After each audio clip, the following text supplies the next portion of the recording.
Guys good morning. यतिखेर हामी डुमिसरमा छौँ नास्ता खाने तयारीमा।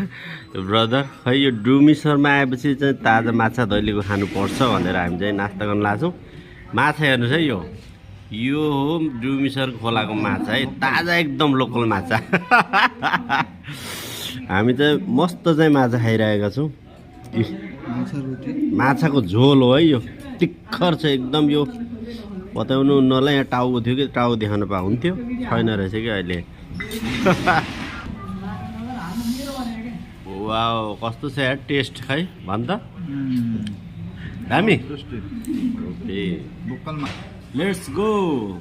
गाइज माछा चाहिँ खान आउनु पर्यो, तातो तातो सुपको साथ है। कस्तो छ दाइ? टेस्ट कस्तो छ? हाम्रो यहाँको लोकल माछा हो, दामी छ है। सुप कस्तो छ माछाको? सुप पनि टेस्ट गरौँ ल।